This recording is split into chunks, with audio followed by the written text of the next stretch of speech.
Hi everybody, it's Amalia, and I'm here today with the 2020 Smash That Small Paper Pad collab with Deb Hauk at Deb Hauk's Crafty Cottage. And the gist of the collab is that basically we're going to be working on 6x6 paper pads every month, and we'll post once a month. And take a look in the description bar below and you'll see everybody participating in the collab. You'll also see additional information about the collab. And again, the goal of this is not to finish any paper pads or rush through one paper pad a month. It's really to work on the 6x6 or anything smaller than a 12x12 paper pad and work through your stash at your own pace. There's no goal to reach any amount of paper pads. I've set a goal for myself of going through a minimum of 4, so I hope to complete at least once each quarter, one paper pad every 3 months, and so I will have finished hopefully 4 by the end of the year. This additional paper pad here is if I finish them early and I need to work on something else. Doubt that's going to happen, but that's what my intention is. And I just want to show you the paper pads that I'll be working on. This is my newest paper pad, and I got it at the Scrapbook Expo this year. It was actually a gift with purchase. So I got it at the Stamps of Life by Stephanie Bernard booth.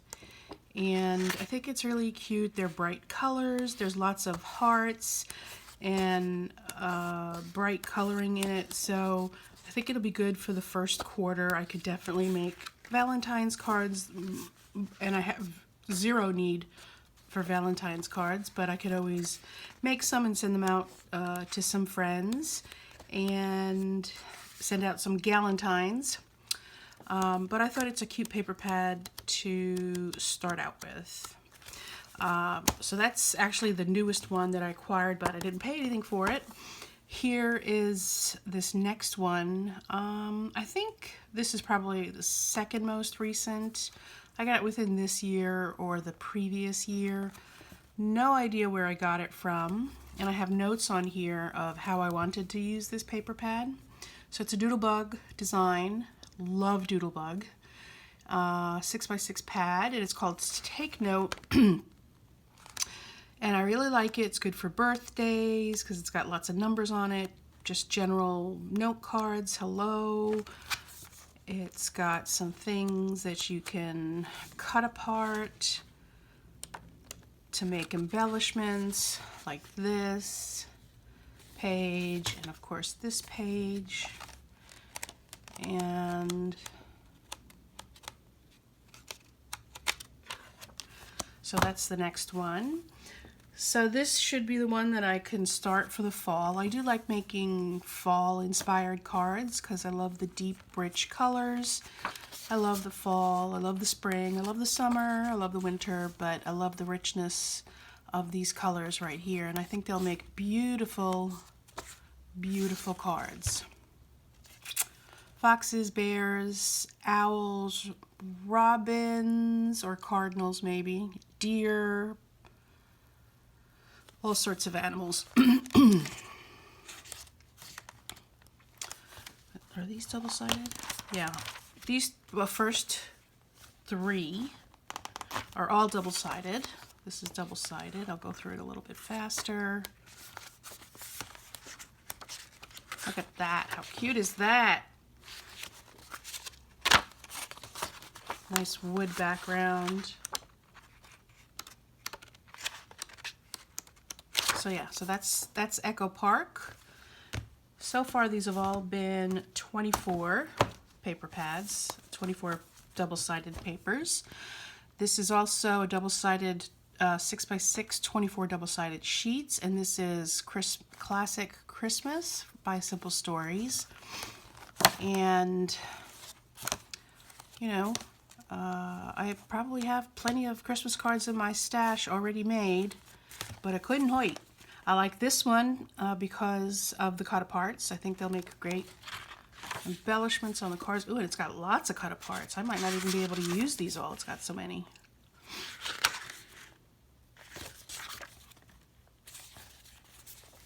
Look how cute that one is.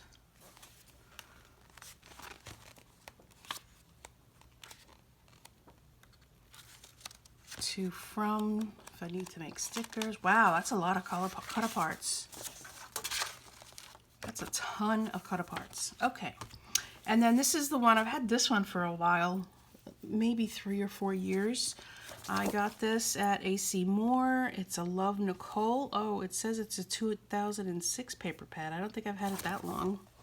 But it's Morning Brew, called Morning Brew. I've already dug into it for at least one card.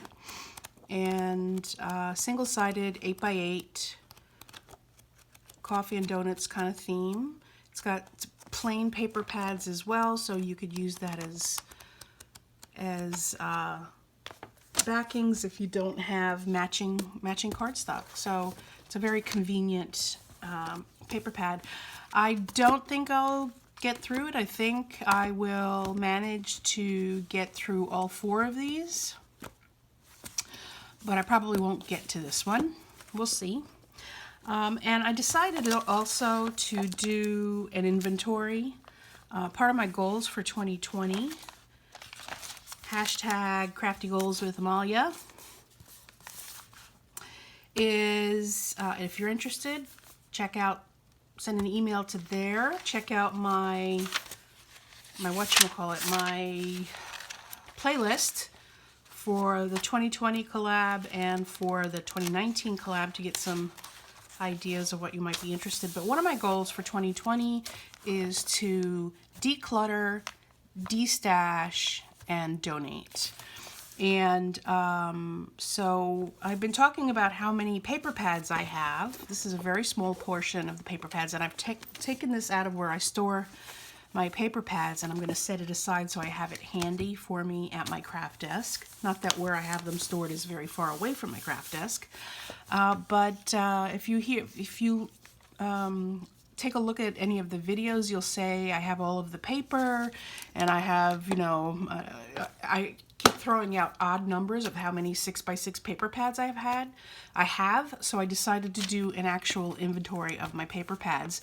So what I have in 6x6 paper pads, and anything smaller than 12x12, I did a total count. 6x6 paper pads are going to be between 24 and 48, either single or double-sided pages.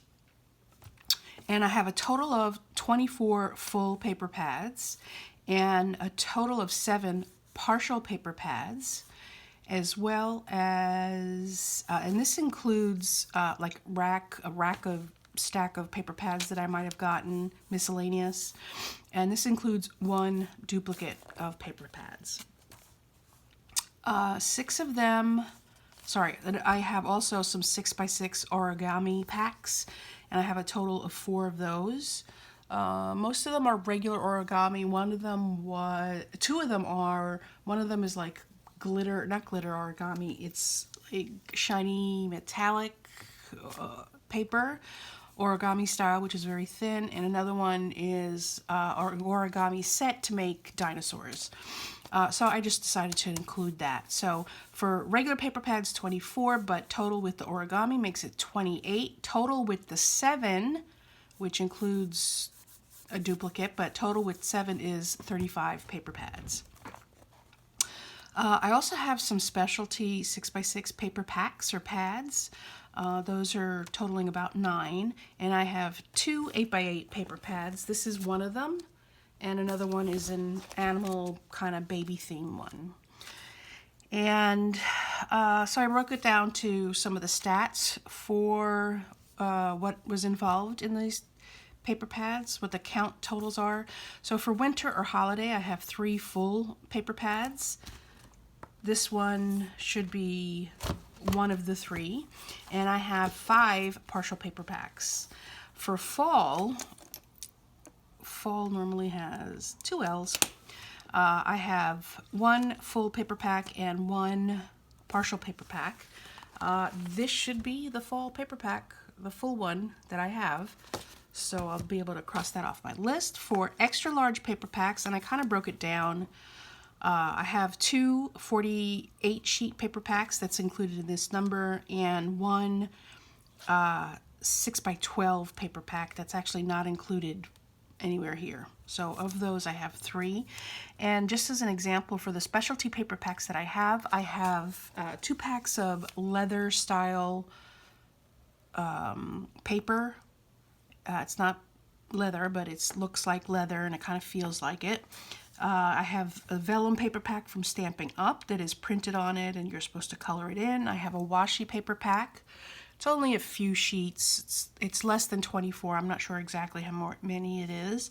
I have a Ziploc baggie of racked 6x6 paper. I have a 5x7 black and white that's partially used. I have a fiber one that's thick, looks like handmade paper. It's all yellow, and I have like 3 different paper packs that have 16 pages each of a linen style paper in different colors. It's very nice, it's very textured, has a great feel to it, so I think it'll make a nice something on some sort of art project. So those are my stats for my 6x6 paper pads, and I can reduce this number right here by at least 4 for 2020, and I won't be increasing it. Right? I won't be increasing it. And I sort of had a plan develop out of just doing this. I didn't plan to do this. I was thinking about doing this, but then I sat down before I decided to do this video, and then I sat down and I counted it all out, and then I decided, you know, since I'm doing declutter, destash, donate goal for myself, that I would have a theme every month that I would take an inventory for and figure out what I was going to destash, donate, or declutter. Okay, I went through the 6x6 paper pads. I don't think there's anything there that I'm inspired to destash, donate, or declutter. It's not cluttered, actually. It's organized. I keep that fairly organized, and I dig into it pretty often. So that's done. And in February, I'm going to do my 12x12s. I've got a file drawer full of 12x12 DSP. This is designer series paper or packs. And I have some kits, but I'm not going to include that in the count because that's a separate month. I have some right next to my desk. I have some in a drawer. I have maybe 2 in a drawer. And then I have a pile. It's already ready it's already been decluttered and is ready for a destash or a donate or a giveaway. Big box full of stuff that includes all sorts of supplies. So, but next month I'm going to do my 12x12s, and then I have a list of stuff that I'm going to do for the rest of the year. So, take a look at my crafty collab for 2020, and don't forget to follow everyone along on our journey to break through our 6x6 paper stash, and please click thumbs up, please subscribe, please click the little bell so that you get notified whenever I post a video, and leave a comment below because I love to hear from you. Thanks so much, everybody. Bye.